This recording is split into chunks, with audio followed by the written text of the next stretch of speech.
Good morning guys, कैसे हैं आप सभी। मैं मौरिफ खान आप सभी का तहे दिल से स्वागत करता हूं आपके अपने चैनल एक्टिव लर्नर्स थोड़ा पढ़ो रेगुलर पढ़ो पर। जैसा कि आपका ये चैनल 10th बोर्ड एग्जाम के लिए बहुत ही फायदेमंद साबित हो रहा है और हम लोग डेली छोटे छोटे कदमों के साथ अपनी मंजिल की तरफ बढ़ते चले जा रहे हैं। बिल्कुल। और आज की क्लास में हम लोग बड़ी ही आसानी से ट्रिक के साथ, जी हां बिल्कुल ट्रिक के साथ displacement reaction, double displacement reaction को समझेंगे और उससे रिलेटेड क्वेश्चंस को सॉल्व करेंगे। जी हां बिल्कुल। तो फिर जल्दी से जाइए, बिना वक्त गवाए कॉपी कलम, एक बोतल पानी और मोबाइल को थोड़ी दूरी पर एडजस्ट कर लीजिए और फिर हम लोग क्लास को शुरू करते हैं। ओके बच्चों, ज्यादा से ज्यादा बच्चों को जोड़िए और हां प्लीज लास्ट तक देखिए क्योंकि आपको इस क्लास के दौरान अच्छे अच्छे ट्रिक्स मिलने वाले हैं। आप क्वेश्चन किस तरह से पूछे जाएंगे इस टॉपिक से, इसके बारे में आपको जानकारी मिलेगी। ओके बच्चों, तो स्टार्ट करते हैं। यहां देखिए हम लोगों ने लिखा है, फर्स्ट क्लास में भी पढ़ा था कि जब जिंक सल्फ्यूरिक एसिड के साथ रिएक्ट करता है तो क्या बनाता है, जिंक सल्फेट और हाइड्रोजन गैस का इवोल्यूशन होता है। क्लियर, ये बात तो समझ में आ गई। उस टाइम हम लोगों ने सिर्फ जाना था कि this is a type of reaction okay in which gases evolve. लेकिन अब हम लोग इस एग्जांपल्स देखिए और क्या क्या सीख सकते हैं, क्या क्या हम लोग किस तरह से इस एग्जांपल्स की मदद से हम लोग इससे कोरिलेट करेंगे। रिएक्टिविटी सीरीज जिसको मैंने पिछले क्लास में पढ़ाया था, इससे कोरिलेट करेंगे और रिएक्शन के एक नए टाइप्स को समझेंगे। ओके, इस रिएक्शन में क्या अगर हम लोग ऑब्जर्व करते हैं तो पाते हैं कि यहां से जिंक है, क्या कर रहा है, इस हाइड्रोजन को हटा दे रहा है या फिर डिस्प्लेस कर दे रहा है और क्या बना दे रहा है, जिंक सल्फेट। क्लियर, और हाइड्रोजन गैस का इवोल्यूशन हो जा रहा है। तो ऐसा क्यों हुआ, आइए इस चार्ट से मिलाते हैं। जिंक कहां है, यहां है, और हाइड्रोजन गैस कहां है, यहां है। मैंने क्या बताया था, हाइड्रोजन गैस के ऊपर जैसे जैसे हम लोग जाएंगे तो वो एलिमेंट या वो मेटल ज्यादा रिएक्टिव होगा। क्लियर, तो इससे डेफिनेशन पता चल रहा है कि ये रिएक्शन का एक ऐसा टाइप है जिसमें एक ज्यादा रिएक्टिव या more reactive element less reactive element को डिस्प्लेस कर देता है। तो सारे बच्चे इधर ध्यान दीजिए, अभी मैंने क्या बताया कि डिस्प्लेसमेंट रिएक्शन ऐसा रिएक्शन है जिसमें कोई ज्यादा रिएक्टिव यानी मोर रिएक्टिव एलिमेंट डिस्प्लेस कर देता है, हटा देता है एक लेस रिएक्टिव एलिमेंट को किसी कंपाउंड से। क्लियर, तो we can easily define a reaction in which one element take place या displace of another element in a compound. Clear, is known as displacement reaction, या जिसे बहुत आसान भाषा में यह भी कह सकते हैं, a more reactive metal displaces a less reactive metal from its compound is known as displacement reaction. Okay बच्चों, यहां देखिए सारा खेल जो है ना डिस्प्लेसमेंट रिएक्शन का, डबल डिस्प्लेसमेंट रिएक्शन इसी रिएक्टिविटी सीरीज पे है। इसको गेट बाय हार्ट करना और हां घबराने की जरूरत नहीं है क्योंकि इसके लिए इतनी जबरदस्त ट्रिक है कि आप उस ट्रिक को अगर अच्छे से याद कर लेते हैं तो फिर इसकी भी जरूरत नहीं पड़ेगी, आपको जबान पे आपको आ जाएगा। ठीक है, तो ट्रिक की बात बाद में करते हैं, पहले समझ लेते हैं। ओके, तो समझते हैं हम लोग इस एग्जांपल से। बहुत आसानी से हम लोग इस एग्जांपल की मदद से डिस्प्लेसमेंट रिएक्शन को समझें। बहुत आसान है डिस्प्लेसमेंट रिएक्शन, सिर्फ आपको उस रिएक्टिविटी सीरीज को याद करना है। क्लियर, यहां देखिए हम लोग देख रहे हैं कि ये कॉपर सल्फेट का सॉल्यूशन है ना, इसमें अगर हम जिंक का एक स्ट्रिप डालते हैं तो ये क्या कर रहा है, जिंक कॉपर सल्फेट, कॉपर को हटाकर सल्फेट के साथ जुड़ जा रहा है। ओके, और एक नया कंपाउंड बना रहा है जिंक सल्फेट। क्लियर, और कॉपर मेटल का फॉर्मेशन हो रहा है। यहां तक कोई कंफ्यूजन, इससे पता चलता है कि आपका zinc is more reactive than copper, और इस सीरीज से भी पता चल रहा है कि जिंक ऊपर है कॉपर नीचे, इसका मतलब zinc is more reactive than copper. Okay, any doubt? Clear. In the second example, in the same way when ferrous या iron is dipped into copper sulfate solution, we can find ferrous sulfate and copper metal is formed.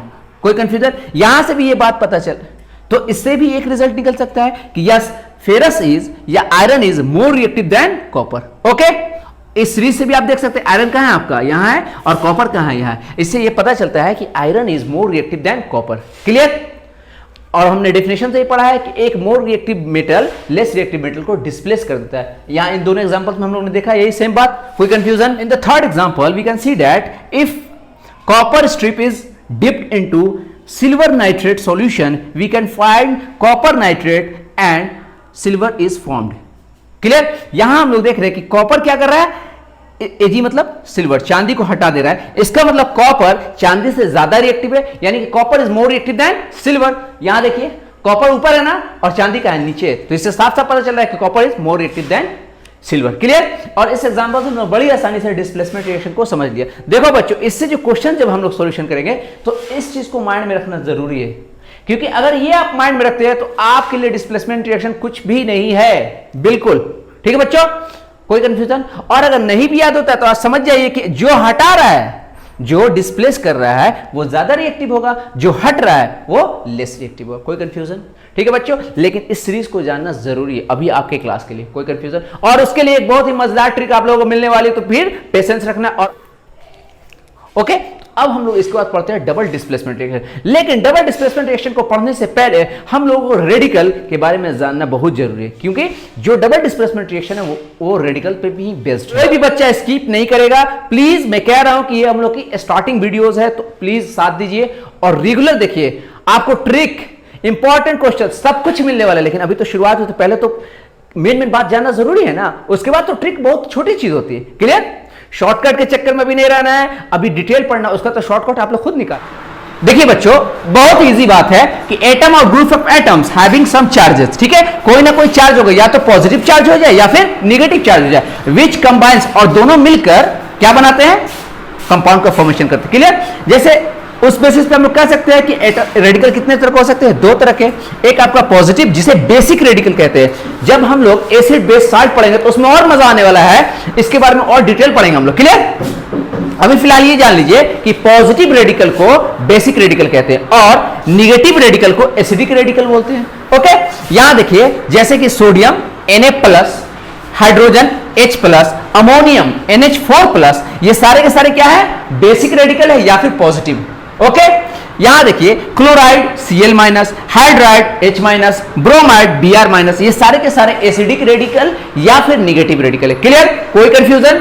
अब देखिए किस तरह से, यहां क्या है? Sodium Na+, और ये क्या है? क्लोराइड Cl-, दोनों रेडिकल जब आपस में मिलते हैं तो एक कंपाउंड का फॉर्मेशन होता है, जिसे क्या बोलते हैं? Sodium chloride, that means common salt, and it forms by the combination of basic radical and acidic radical. Any problem? बात समझ में आई? चलिए अब हम लोग समझते हैं कि what is double displacement reaction. नाम ही से क्या पता चला है? डबल और डिस्प्लेसमेंट, यानी कि फर्स्ट वाले में हम लोगों ने देखा कि एक चीज डिस्प्लेस हो रहा था। क्लियर? इस केस में क्या होगा? दो दो एलिमेंट या दो दो मेटल डिस्प्लेस होंगे। Clear? We can easily say that double displacement reaction is such type of reaction in which two compounds reacts, okay, and exchange of ions takes place to form new compounds. Clear? और जब भी नया compound बनेगा वो दो दो compound बनेगा। इसकी सबसे इंपॉर्टेंट बात यह है कि इसमें से ज्यादातर जो ये रिएक्शन होता है वो सॉल्यूशन के बीच होता है और एक इनसॉल्युबल सब्सटेंस जिसे प्रेसिपिटेट कहते हैं उसका फॉर्मेशन होता है। क्लियर? आइए कुछ एग्जांपल से इसे समझते हैं। और हाँ देखिएगा, इस डबल डिस्प्लेसमेंट रिएक्शन से कैसे एक और डेफिनेशन निकलेगा, इसे बहुत अच्छी तरह समझना है, क्योंकि इससे क्वेश्चंस बहुत पूछे जाते हैं, खासकर प्रैक्टिकल बेसिस पे। ठीक है? तो एनसीईआरटी के जितने भी एक्टिविटीज हैं उसको हम लोग साथ साथ मिलकर समझेंगे, और ये आप लोग की भी जिम्मेदारी है कि थोड़ा सा अपने से ये पढ़ते रहे, क्योंकि सेल्फ स्टडी यानी कि 3 स्टेप स्टडी प्लान को नहीं भूलना, उसे हमेशा फॉलो करना है, क्योंकि अगर आपको कंसेप्ट क्लियर करना है तो उसके लिए आपको भी मेहनत करनी होगी, और इसमें सबसे ज्यादा इंपॉर्टेंट रोल कौन अदा करेगा? आपका self study. Clear? Okay, so we can easily define a reaction in which two compound react by exchange of ions. ये इंपॉर्टेंट लाइन है, यहां क्या होगा? आयंस का एक्सचेंज होगा। जैसे हम लोगों ने पढ़ा कि कंपाउंड का फॉर्मेशन किससे होता है? दो तरह के रेडिकल, पॉजिटिव रेडिकल और निगेटिव रेडिकल, यानी कि वो आयंस का है और उसी का एक्सचेंज है double displacement reaction. Any problem? Okay, हाँ, दूसरा क्या होगा? To form two new compounds. Okay, दो नए कंपाउंड्स मिलेंगे। ओके, ये जो रिएक्शन होता है ज्यादातर किसमें होगा? सॉल्यूशन में होगा। Okay, and one of the product being insoluble, एक प्रोडक्ट क्या होता है? इनसॉल्युबल होता है, ज्यादातर सॉलिड फॉर्म में होगा, जो कि सेटल डाउन होगा आपके टेस्ट ट्यूब में, जिसे हम लोग क्या बोलते हैं? प्रेसिपिटेट। डबल डिस्प्लेसमेंट रिएक्शन को हम ऐसे भी शो कर सकते हैं कि पहला एक सॉल्यूशन, दूसरा सॉल्यूशन, दोनों सॉल्यूशन आपस में क्या करते हैं? कंबाइन करते हैं। क्लियर? दो सॉल्यूशन आपस में कंबाइन करते हैं, एक सॉलिड प्रेसिपिटेट बनाते हैं, और साथ साथ एक दूसरा सॉल्यूशन भी तैयार होता है। क्लियर? और ये सारा का सारा कैसे हो रहा है? नए कंपाउंड्स का formation by exchange of ions. Clear? इस बात को नहीं भूलना है। Okay, let's take some examples. This is silver nitrate AgNO3. When silver nitrate solution is mixed with sodium chloride solution, we can find a white precipitate of silver chloride and a solution of sodium nitrate NaNO3 formed. Clear? And thus this is example of double displacement reaction. Okay? कोई confusion? ठीक है? यहां तो कोई problem बच्चों? देखो एक बात हमेशा याद रखना, ये जो पहला वाला हिस्सा होता है ना, वो पॉजिटिव रेडिकल होता है। अब बाद वाला जो हिस्सा होता है वो निगेटिव रेडिकल होता है। ठीक, यहां भी ये पॉजिटिव रेडिकल होता है, ये निगेटिव रेडिकल होता है। पॉजिटिव रेडिकल निगेटिव रेडिकल के साथ कंबाइन कर रहे, देखो ये इसका पॉजिटिव इसके निगेटिव के साथ कंबाइन किया, और यहां देखिए इसका पॉजिटिव इसके निगेटिव के साथ कंबाइन किया, और इस तरह से एक नए कंपाउंड्स का फॉर्मेशन हो रहा है। ये बात अभी याद रखना है। क्लियर बच्चों, के पॉजिटिव रेडिकल निगेटिव रेडिकल के साथ कंबाइन करके एक नए कंपाउंड का फॉर्मेशन कर रहा है। यहां देखिए एकदम गौर से देखिए कि पॉजिटिव रेडिकल इसके निगेटिव से और इसका पॉजिटिव इसके निगेटिव से। अगर आपको अभी नहीं याद है कि पॉजिटिव रेडिकल क्या है, निगेटिव रेडिकल क्या है, तो आपको घबराने की जरूरत नहीं है, क्योंकि आप जब भी कोई कंपाउंड लिखेंगे, खासकर आप डबल डिस्प्लेसमेंट रिएक्शन से, तो आप समझ जाए कि जो फर्स्ट वाला होता है दैट इज पॉजिटिव रेडिकल और लास्ट वाला या सेकंड वाला निगेटिव रेडिकल। अभी के लिए काफी है। जब हम लोग आपको एसिड बेस साल्ट पढ़ेंगे तो उसमें और ज्यादा क्लियर होगा। ठीक है बच्चों, कोई कंफ्यूजन, मजा आ रहा है तो लाइक और शेयर के बटन दबाते रहिए और ज्यादा से ज्यादा दोस्तों को जोड़िए। थोड़ा फ्रेश हो लीजिए, फिर हम लोग सेकंड एग्जांपल को समझते हैं। The second example we can see that this is barium chloride BaCl2। ठीक है ना, barium chloride. When solution of barium chloride mixed with copper sulphate solution it forms a white precipitate of barium sulphate and solution of copper chloride is formed. और हां, एक बात यहां notice करने की है कि जब भी आप प्रेसिपिटेट वर्ड देखेंगे तो कैसे शो करेंगे, एरो का निशान नीचे की तरफ। It shows that कि precipitate settle down at the bottom of a test tube or container. Clear? Okay? यहां देखिए सिल्वर क्लोराइड व्हाइट कलर का होता है, बेरियम सल्फेट भी व्हाइट कलर का होता है। आपको कलर भी याद करना है, क्योंकि कभी कभी जब क्वेश्चन थोड़ा हार्ड करना होता है या फिर थोड़ा सा लेवल ऊपर करना होता है तो डायरेक्ट आपको दे देगा कि silver nitrate and sodium chloride solution combines with each other and forms a white precipitate of dash दे देगा, और क्या फॉर्म करेगा उसको भी आपको डैश में दे देगा। Clear? Fill in the blanks के फॉर्म में या फिर ऑब्जेक्टिव के फॉर्म में या फिर एक दो नंबर के लिए। कोई कंफ्यूजन बच्चों? यहां तक कोई कंफ्यूजन? और in this way we can easily understand the double displacement reaction. Okay, अब यहां पे नोटिस करने वाली एक बात है कि यहां हम लोग देख रहे हैं कि एक प्रेसिपिटेट का फॉर्मेशन हो रहा है, एक प्रेसिपिटेट का फॉर्मेशन हो रहा है, तो वी कैन डिफाइन दैट कि double displacement reaction is also a type of precipitation reaction. Okay, we can define precipitation reaction as a reaction in which a precipitate, that means solid substance is formed, is known as precipitation reaction. यहाँ समझिए, question पूछा है कि what is precipitation reaction, तो we can say that any reaction in which an insoluble solid that is precipitate, जिसे हम लोग क्या बोलते हैं प्रेसिपिटेट, जो इनसॉल्युबल सॉलिड हम लोगों ने एग्जांपल में देखा था डबल डिस्प्लेसमेंट में बॉटम पे आके सेटल डाउन हो जाता था। ठीक है, तो वो सारे के सारे क्या कहलाते हैं, precipitate. Is formed which can easily separates from the solution is called as precipitation reaction. Clear? तो we can say that double displacement reaction is a type of precipitation reaction और precipitation reaction is a type of double displacement reaction, कह सकते हैं ना। ठीक है, यहां देखिए एग्जांपल में this is barium chloride. When barium chloride solution combines or reacts with copper sulfate solution, we found barium sulfate as a white precipitate which is solid. ठीक है, and copper chloride is formed. Clear?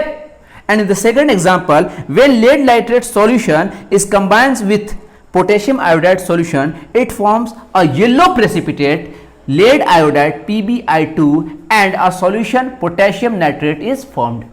Okay बच्चों, आप देख सकते हैं कि आप अगर प्रीवियस क्वेश्चंस को उठाएंगे तो आपको जरूर ये दोनों एग्जांपल्स मिलेंगे, या तो आपको बैलेंस करने के लिए मिल जाए या फिर डायरेक्ट बोले कि एक रिएक्शन हो रहा है लेड नाइट्रेट में और पोटेशियम आयोडाइड में और येलो प्रेसिपिटेट बनता है, तो वो क्या है, उसका नाम क्या होगा, कौन सा येलो प्रेसिपिटेट बनेगा। इसको कई तरह से ये क्वेश्चन पूछा जा चुका है और प्रेसिपिटेशन रिएक्शन तो बिल्कुल पूछता ही पूछता है, तो इसे आपको खास के आपको इन कलर्स पे बहुत ध्यान देना। लगा आज के क्लास, यहां तक किसी को कोई प्रॉब्लम? जी बिल्कुल, किसी को जाना नहीं है, क्योंकि आज हम लोग को सबसे मजेदार ट्रिक सीखना है और इस ट्रिक से आप पूरा डिस्प्लेसमेंट रिएक्शन बना सकते हैं। देखिएगा जब हम लोग क्वेश्चन आंसर सॉल्व करना शुरू करेंगे कल के क्लास के बाद, तो देखिए आप कितनी आसानी से सारे क्वेश्चन को सॉल्व करते चलेंगे। तो चलिए फिर इंतजार को खत्म करते और उस मजेदार ट्रिक को समझते हैं, जिसकी मदद से हम लोग ये रिएक्टिविटी सीरीज को बहुत आसानी से सीख सकते हैं और फिर डिस्प्लेसमेंट रिएक्शन को अपनी मुट्ठी में कर सकते हैं। और डिस्प्लेसमेंट रिएक्शन को मुट्ठी में करने का मतलब 3-4 नंबर आपके हाथ में आ गए। क्लियर? आइए समझते हैं। देखिए यहां क्या है, सबसे ऊपर सुनिए, पहले ट्रिक समझ लेते। क्या कह रहा है, करण ने, कोई लड़का है करण ने कार मांगा। क्लियर? करण ने कार मांगा, कौन सा कार, एल्टो दिला दो, जेन दिला दो या फिर फॉर्च्यूनर दिला दो। क्लियर? करण ने कार मांगा, अल्टो, जेन, फॉर्च्यूनर। क्लियर? सुनकर पिताश्री बोलते हैं क्यों ना ऐसा करे कि हम लोग मां के लिए सिल्वर या गोल्ड के गहने बनवा दे। बात समझ में आई? कैसे? फिर से एक बार। करण ने कार मांगा, अल्टो जेन फॉर्च्यूनर, सुनकर पिताश्री बोलते हैं क्यों ना हम मां के लिए सिल्वर और गोल्ड के गहने बनवा दे। बात समझ में आई? अब देखिए, करण, करण में के है ना, तो के से पोटेशियम, उसके बाद ने, इसी में सोडियम, उसका कार सी से कार, मांगा में Mg magnesium, Alto Al aluminium, Zen Zn zinc, Fortuner Fe iron, उसका सुनकर, सुनकर Sn टीन, उसका पिताश्री, पिताश्री में क्या छिपा हुआ? Pb लेड, बोलते हैं इस है में क्या छिपा हुआ? हाइड्रोजन। क्लियर बच्चों? क्यों ना Cu से Q भी बोल सकते हैं, कॉपर को। कोई कंफ्यूजन? हम यहां हम मैंने किसके लिए लिया? Hg के लिए लिया। उसका सिल्वर या गोल्ड के गहने बनवा दे। ज्यादातर बच्चों को इसमें प्रॉब्लम होती है, तो देखिए इसका सॉल्यूशन तो हो ही गया। कोई कंफ्यूजन? मजेदार ट्रिक था, तो प्लीज कमेंट्स कीजिए और जो भी कमी है, ठीक है, क्योंकि हम लोग अभी शुरुआत कर रहे हैं ना, तो कमियां हो सकती है, तो प्लीज आप उसे कमेंट्स में मेंशन करें, हर एक कमी पूरी होगी। लेकिन हाँ, बिल्कुल बिल्कुल आपको यकीन और आपको ट्रस्ट करना होगा। आपके चैप्टर खत्म होने के बाद आपके एक भी क्वेश्चन छूटने वाले नहीं है। और ना सिर्फ आप बोर्ड एग्जाम को अच्छी तरह से पास कर पाएंगे, क्योंकि आने वाले फ्यूचर के लिए भी आपके बहुत ही ज्यादा बेनिफिट हो रहा है। तो फिर मिलते हैं कल इसी एनर्जी के साथ आपके अपने चैनल एक्टिव लर्नर्स, थोड़ा पढ़ो रेगुलर पढ़ो पर। तब तक के लिए अपने साथ साथ अपनों का भी ख्याल रखिए। Goodbye, love you, take care.